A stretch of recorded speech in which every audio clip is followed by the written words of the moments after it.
The F-16 fighter jet was cruising at 25,000 feet when Captain Richardson suddenly collapsed unconscious, sending the aircraft into an uncontrolled spin. As panic erupted in the control tower, nobody could have predicted that salvation would come from the woman who cleaned aircraft in the hangar.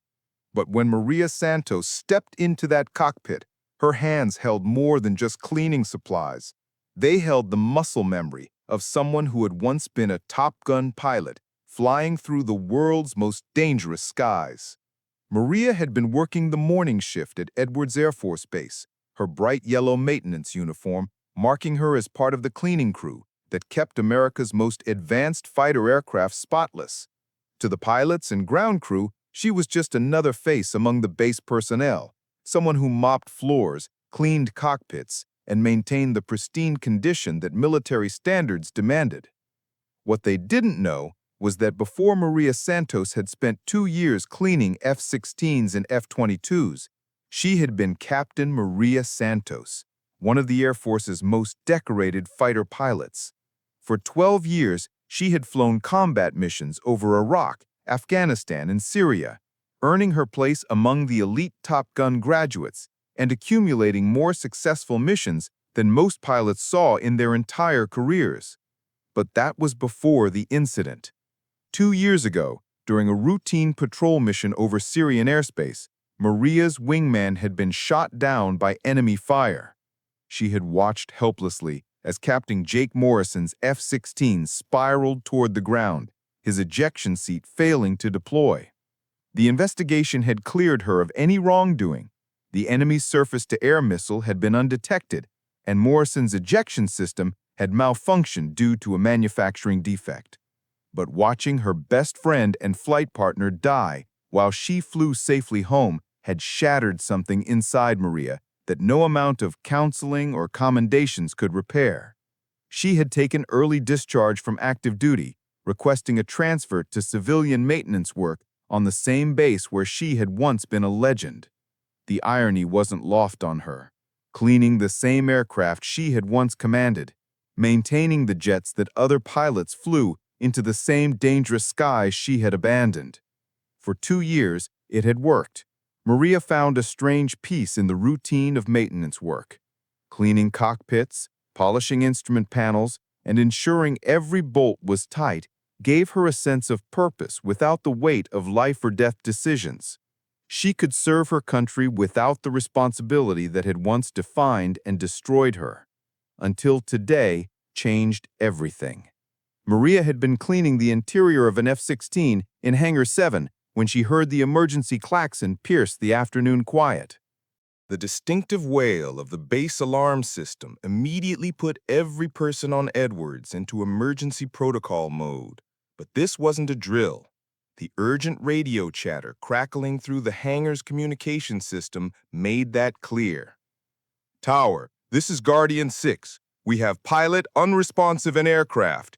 F-16 in uncontrolled descent, currently at 20,000 feet and falling.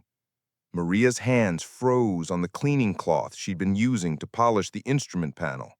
Guardian 6 was Captain Richardson's call sign.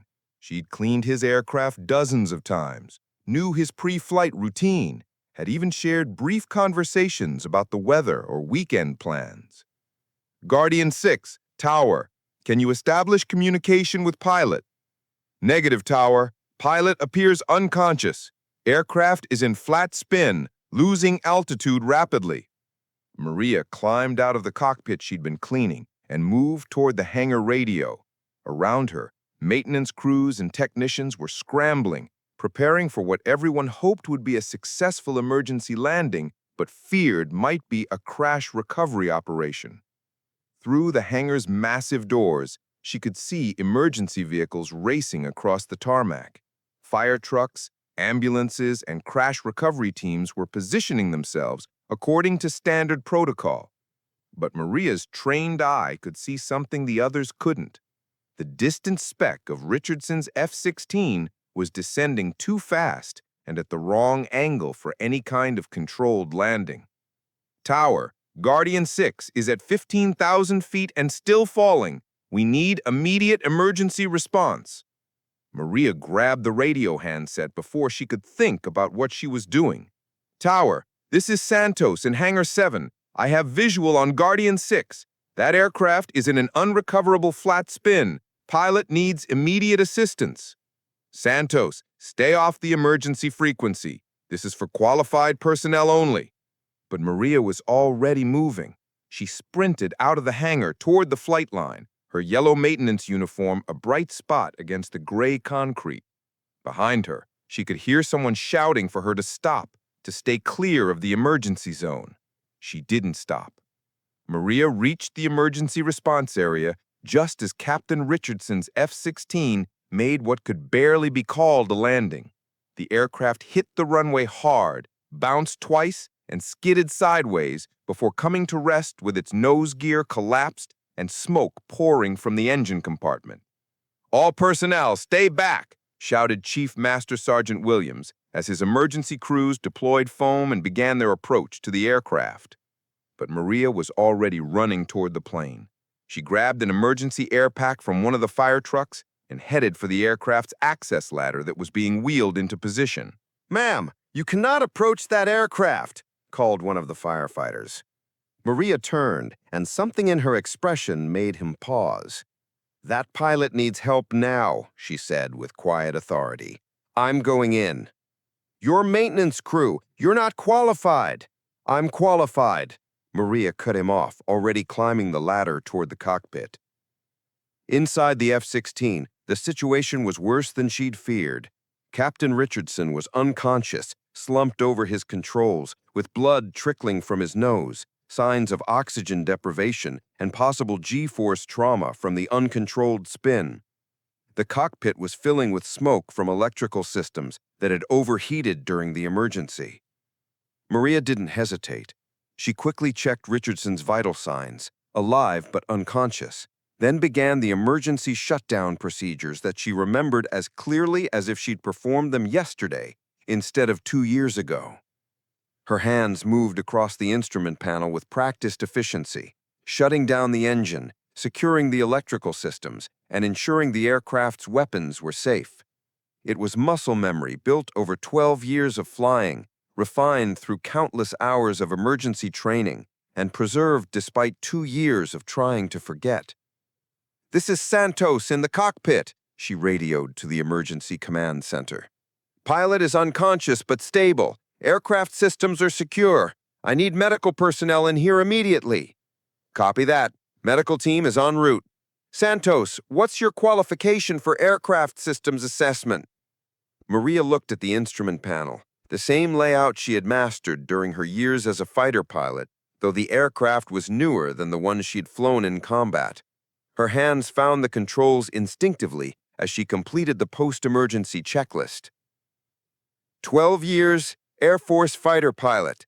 Guardian 6 is secure. The silence on the radio lasted exactly 3 seconds before Chief Master Sergeant Williams' voice came through. "Say again, Santos? Did you say fighter pilot?" "Affirmative. Captain Maria Santos, formerly assigned to the 355th Fighter Wing. Retired from active flight duty 2 years ago." Medics arrived within minutes, quickly taking over care of Captain Richardson, while Maria continued to ensure the aircraft was completely safe. As Captain Richardson was placed on a stretcher, he regained consciousness briefly. What happened?"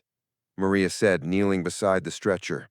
"You had an oxygen system malfunction, caused unconsciousness and spatial disorientation. You did good work getting the bird as close to base as you did." Richardson's eyes focused on her face with difficulty. Do I know you?" "I clean your aircraft," Maria said softly. "But today, I helped fly it." As the medical team worked, Maria completed the post-incident documentation, recording the system failures and emergency procedures that had been necessary. When Chief Williams appeared in the cockpit doorway, she was finishing the last of the paperwork. "Captain Santos," he said, emphasizing her rank, "we need to talk." Maria looked up from the logbook. "Chief, I know I violated protocol by... Captain, you saved that man's life.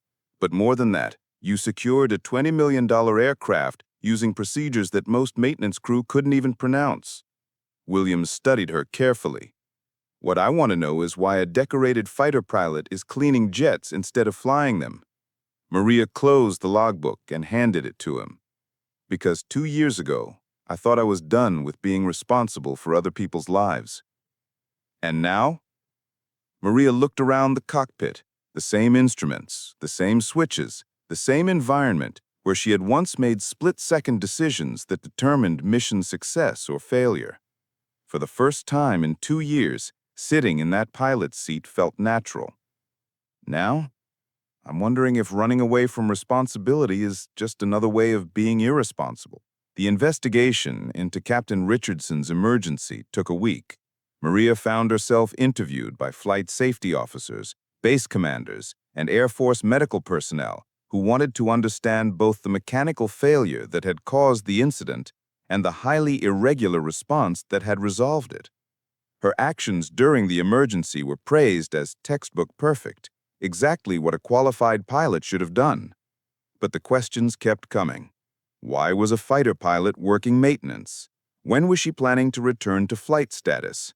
Did she realize that her quick thinking had probably saved both Richardson's life and a multi-million-dollar aircraft?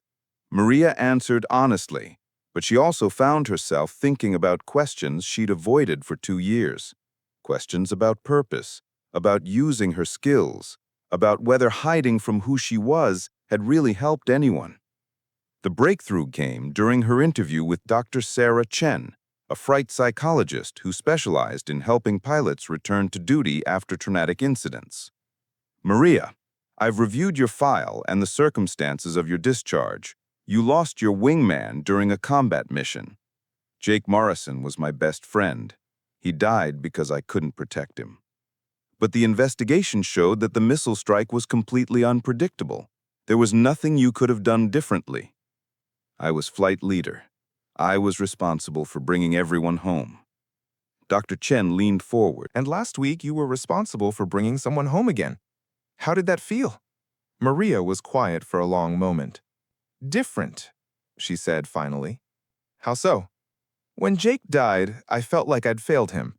Like being responsible for other pilots' lives was too dangerous, too painful. But when I saw Richardson in that cockpit, Maria paused. I didn't think about the risk or the pain. I just did what needed to be done.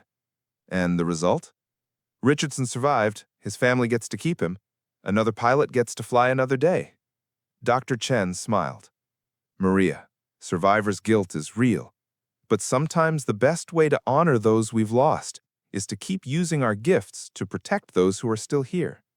That evening, Maria sat in her small off-base apartment, looking at a letter that had arrived that afternoon. It was from Colonel Patricia Hayes, the commanding officer of the 355th Fighter Wing, Maria's old unit. Captain Santos, it read, news of your actions during Captain Richardson's emergency has reached this command. Your quick thinking and professional expertise remind us why we were sorry to lose you 2 years ago. The 355th Fighter Wing has an opening for a senior instructor pilot position. Your experience would be invaluable in training the next generation of fighter pilots. Maria set the letter on her kitchen table and walked to her window. Outside, she could see the lights of Edwards Air Force Base, aircraft taking off and landing in the carefully choreographed dance of military aviation.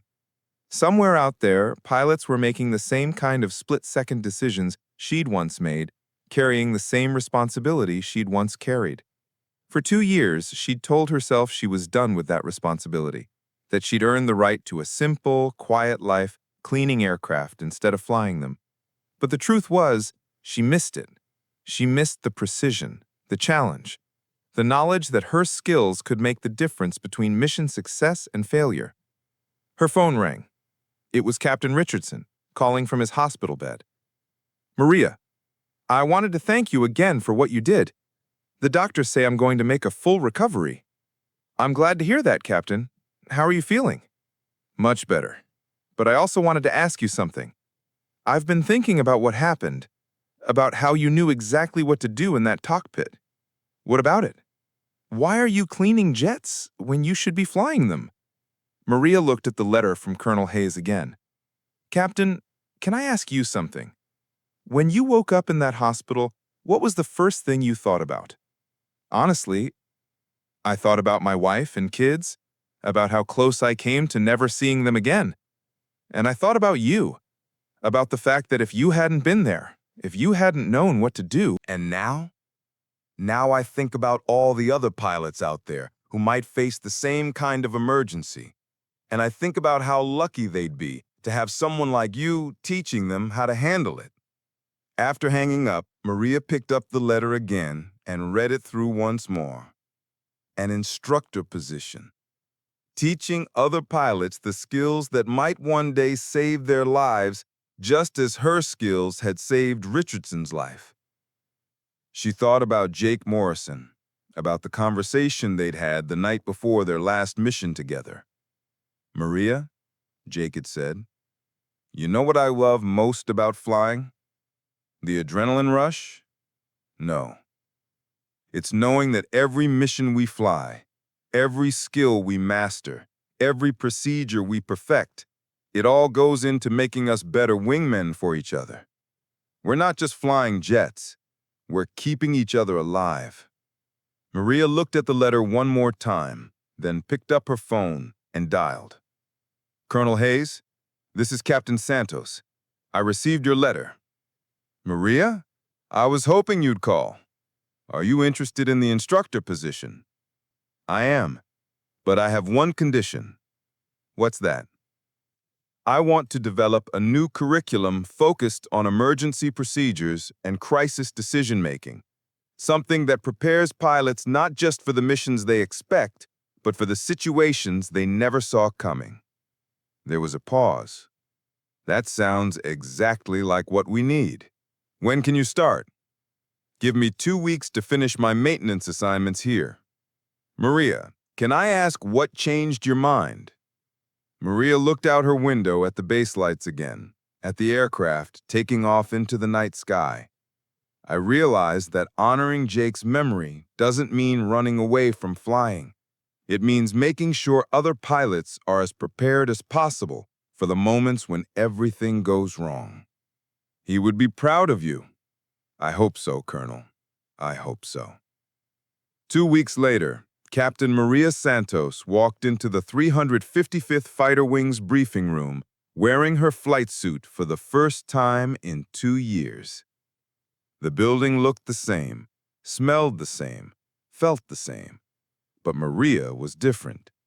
She was no longer running from her responsibility to other pilots. She was embracing it. Her first class was a group of 8 young pilots, all recent graduates from flight school, who were eager to learn the advanced tactics and emergency procedures that could one day save their lives.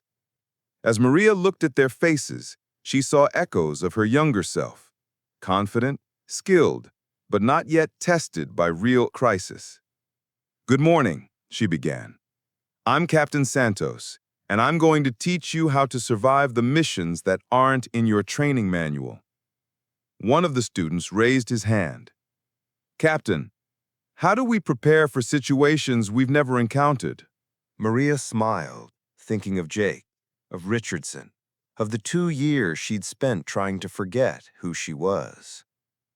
By understanding that your training isn't just about following procedures, it's about developing the judgment to act correctly when the procedures don't cover what's happening to you. She walked to the whiteboard and wrote, "Emergency response, thinking beyond the checklist." Today, we're going to start with a scenario. You're flying a combat mission when your wingman's aircraft suffers catastrophic system failure.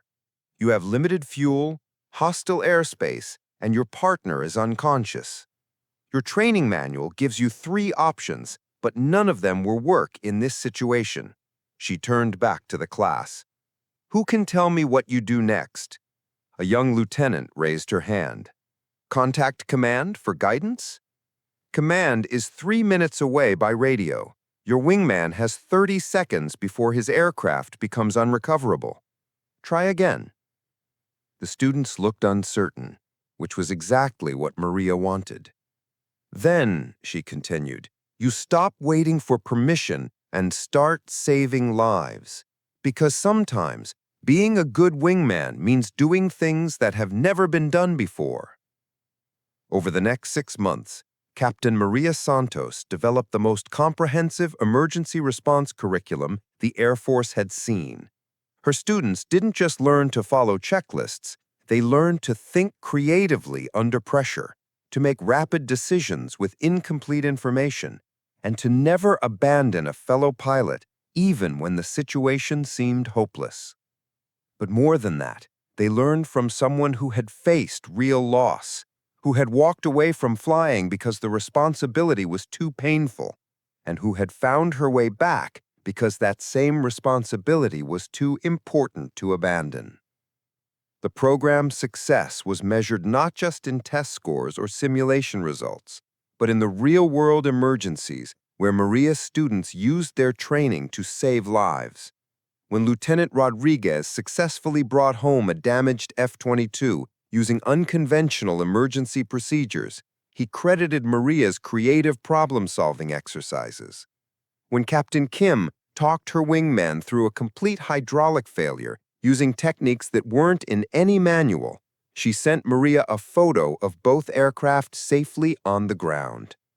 And when the Air Force asked Maria to expand her program to train instructor pilots from other wings, she knew she had found her true calling. "Maria," Colonel Hayes said one afternoon, "we've been asked to export your emergency response training to Allied Air Forces. Interested in going international?" Maria looked at the request documents. It would mean training not just American pilots, but Allied aviators who might one day fly alongside U.S. forces in the same dangerous skies where she had lost Jake. "Colonel, I'd like to tell you about someone who should be part of this program. Captain Richardson from the incident 2 years ago. He's become one of our most safety-conscious pilots, and he understands better than anyone what it's like when emergency training makes the difference between life and death." "You want to make him an instructor?" "I want to make him a living example of why this training matters." Colonel Hayes smiled. "You know, Maria, when you left active flying 2 years ago, I thought we were losing one of our best pilots. But what we really gained was one of our best teachers." That evening, Maria stood on the flight line at Edwards Air Force Base, watching her students conduct night training exercises. The scene was familiar. She'd stood in similar spots during her 12 years as an active pilot. But tonight felt different. Tonight, she wasn't thinking about the missions she'd never fly again, or the friends she'd lost, or the 2 years she'd spent hiding from her calling. Tonight, she was thinking about the young pilots she was training, about the emergency procedures that might one day save their lives, and about the knowledge that her experience, both the triumphs and the tragedies, was being used to make air combat aviation safer for everyone. Her phone buzzed with a text message from one of her students. "Captain Santos, just wanted you to know I used your impossible scenarios training in a real emergency today. Brought my wingman home safely. Thank you for teaching us that the manual is just the starting point." Maria smiled and typed back, "That's what wingmen do for each other. Proud of you." 3 months after returning to active instruction duty, Maria received an unexpected visit from General Patricia Morrison, the commanding officer of Air Combat Command. The general's arrival at Edwards was unannounced, which meant either very good news or very serious concerns. "Captain Santos," General Morrison said as she entered Maria's office, "I've come to discuss your emergency response training program." Maria stood at attention. "General, if there are concerns about the curriculum—" "Sit down, Captain. I'm not here about concerns." Morrison took the chair across from Maria's desk. "I'm here because your program has caught the attention of the Pentagon. We've had 3 separate incidents in the past month where pilots used techniques they learned from your training to save aircraft and lives." Maria listened as the general described the incidents. Lieutenant Colonel Davis had successfully landed an F-22 with complete hydraulic failure, using alternative control methods Maria had taught. Major Kim had talked her wingman through an engine fire emergency, using communication protocols for Maria's program. And Captain Rodriguez had executed an emergency formation landing that saved both aircraft when his wingman's navigation systems failed completely. Captain, your training is having real-world impact. But more than that, it's changing how our pilots think about problem-solving under pressure. Thank you, General, but the real credit goes to the pilots who... Morrison held up a hand. Captain, I didn't come here to give you credit. I came here to give you responsibility. She opened a folder and slid it across the desk. The Air Force wants to expand your program service-wide. Every combat pilot in the Air Force would go through your emergency response training. Maria stared at the folder. General, that's thousands of pilots. Exactly. Which is why we need someone with your experience and credibility to head the program. The question is, are you ready for that level of responsibility? Maria thought about Jake Morrison, about Captain Richardson lying unconscious in that F-16, about every pilot she'd trained who had successfully handled an emergency because of skills they'd learned in her classroom. General, 2 years ago, I would have said no, that the responsibility was too heavy, too dangerous. And now? Now I understand that the responsibility isn't something I carry alone. Every pilot I train carries it with me. Every emergency they handle successfully, every wingman they bring home safely, that's the responsibility being shared, not carried. General Morrison smiled. That's exactly the answer I was hoping for. The expansion of Maria's training program took 6 months to implement across the Air Force. She found herself traveling to bases around the world, training instructor pilots who would then teach her methods to their own squadrons. From Ramstein Air Base in Germany to Kadena in Japan, from Alaska to Florida, Maria's emergency response curriculum became standard training for every combat pilot in the Air Force. But the program that meant the most to her was still at Edwards, where she continued to work directly with young pilots just beginning their careers. One morning, she was conducting a simulation exercise when a new student caught her attention. Lieutenant Sarah Chen was handling a complex emergency scenario with unusual composure, making decisions that showed both technical skill and creative thinking. After the exercise, Maria called Sarah aside. Lieutenant, that was exceptional work in there. Where did you learn to think so quickly under pressure? Sarah looked uncomfortable. Captain, I hope this isn't inappropriate, but I knew Captain Jake Morrison. He was my flight instructor during my last year at the academy. Maria felt her chest tighten. Jake was your instructor? Yes, ma'am. He talked about you sometimes. He said you were the best wingman he'd ever flown with, and that someday he hoped to be half as good a pilot as you were. Maria was quiet for a long moment. Lieutenant, Jake Morrison was one of the finest pilots I ever knew. If he trained you, then you learned from the best. Captain, can I ask you something? Of course. Jake used to say that being a pilot wasn't about flying planes. It was about taking care of people, taking care of your wingman, your squadron, your mission, your country. He said, you taught him that. Maria looked at the young woman in front of her, seeing something of Jake in her determination and professionalism. Lieutenant Chen, would you be interested in some additional training? I'm developing an advanced program for pilots who show exceptional decision-making abilities. I would be honored, Captain. Over the following weeks, Maria worked closely with Sarah, teaching her not just the technical aspects of emergency response, but the philosophy behind it. The understanding that every pilot was responsible not just for their own safety, but for the safety of everyone around them. Captain, Sarah said one afternoon after a particularly challenging simulation, I understand now why Jake respected you so much. This isn't just about flying. It's about leadership. What do you mean? I mean that every decision we make in the cockpit affects other people. Our wingman, our ground crew, our families, even civilians on the ground. We're not just responsible for our own aircraft. We're responsible for everyone who depends on us. Maria smiled. That's exactly what Jake understood. And that's exactly what made him such a good pilot. 6 months later, Lieutenant Sarah Chen was deployed to Afghanistan as part of a fighter squadron supporting ground operations.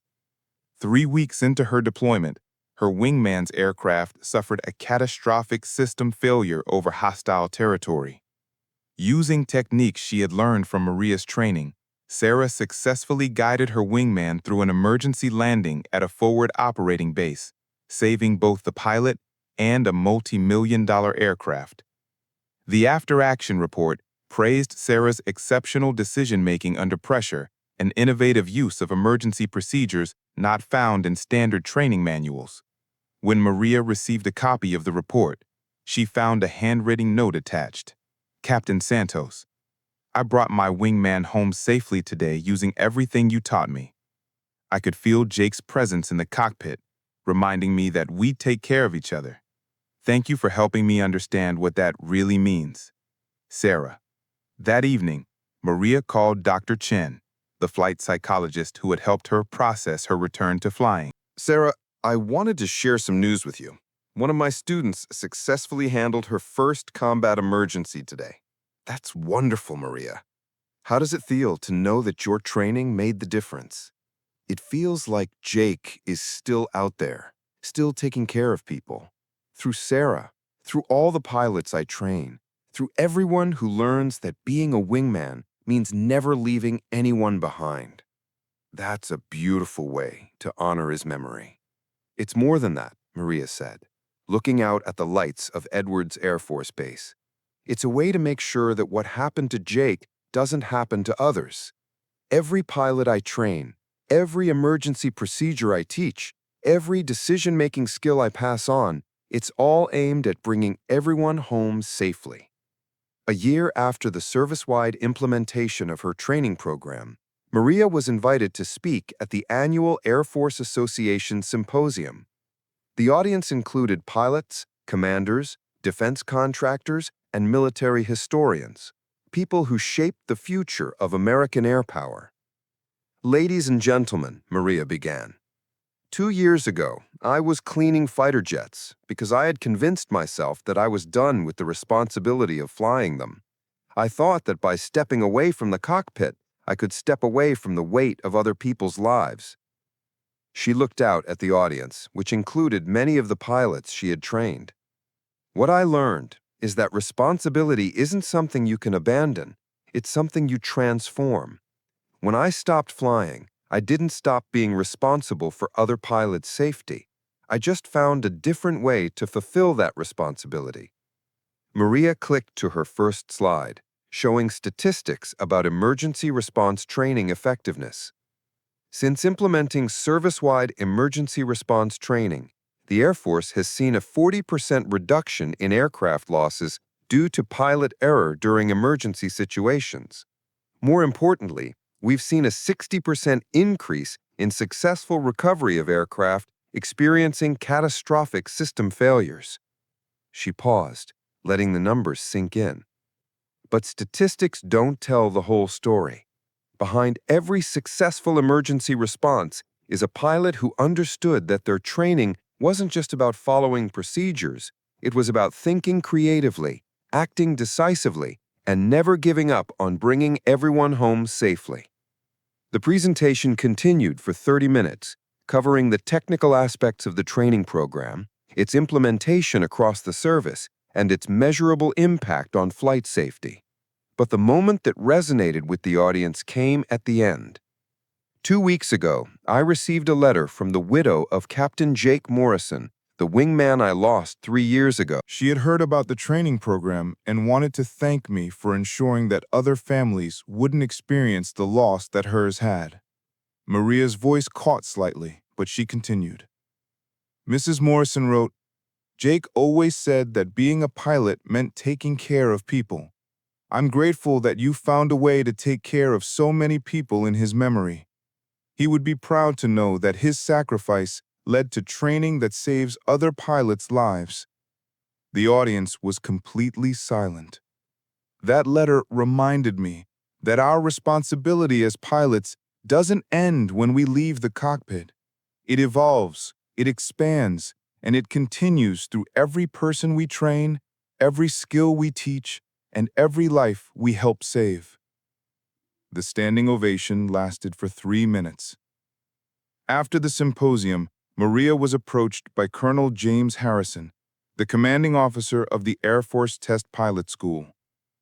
Captain Santos, I have a proposition for you. We're developing a new test pilot training program, one that focuses not just on evaluating new aircraft, but on developing the emergency procedures and safety protocols that will keep future pilots alive. Maria looked at the proposal documents. Colonel, test flying is where I started my career.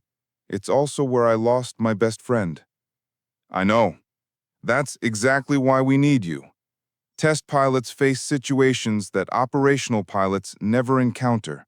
They push aircraft beyond their limits, often with incomplete knowledge of how those aircraft will respond. Your emergency response training could be the difference between a successful test program and a catastrophic loss. Maria thought about Jake, about the experimental aircraft systems that had failed him, about all the test pilots who had died pushing the boundaries of aviation. Colonel, if I do this, I want to redesign the entire approach to test pilot training.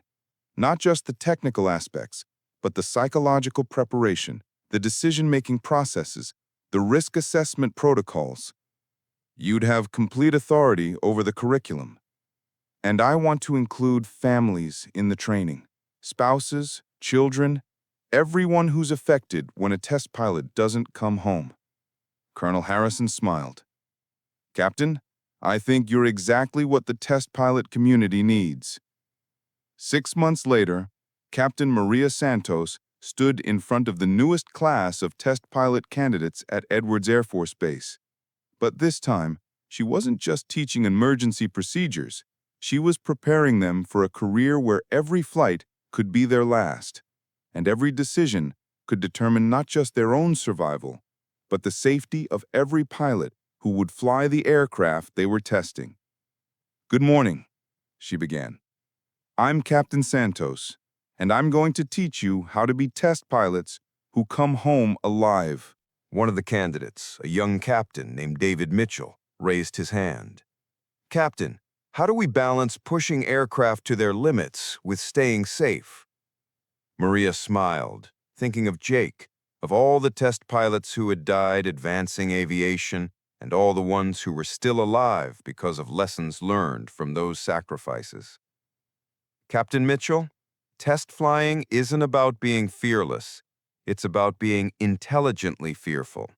It's about understanding that every risk you take is in service of making flying safer for everyone who comes after you.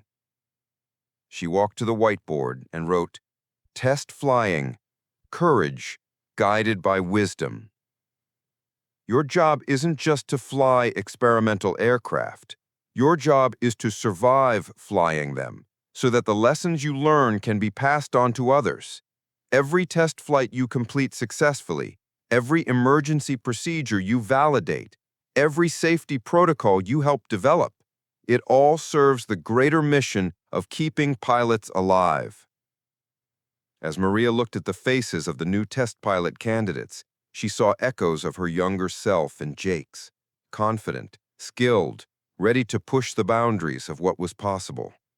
But now she also saw something else, the wisdom that comes from loss, the understanding that courage without wisdom is just recklessness, and the knowledge that the greatest test pilots are those who live to share what they've learned. Today, we're going to start with the most important lesson I can teach you: how to make decisions that bring you home alive so that you can keep making decisions that keep other pilots alive.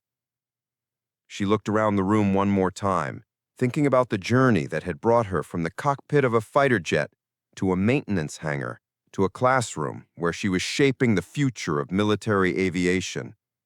Because that's what we do as test pilots. We don't just test aircraft, we test the limits of what's possible while staying within the bounds of what's survivable. And we do it not for the thrill or the glory, but for every pilot who will depend on the aircraft we prove safe to fly. Maria Santos had found her way back to the sky one more time, but this time she was ensuring that others would have the knowledge and skills to navigate those same skies safely. The woman who had once been too afraid to fly was now teaching the most daring pilots in the Air Force how to balance courage with wisdom, how to push boundaries while respecting limits, and how to honor those who had been lost by ensuring that their sacrifices led to greater safety for those who followed. It was, Maria realized, exactly the career Jake would have wanted both of them to have.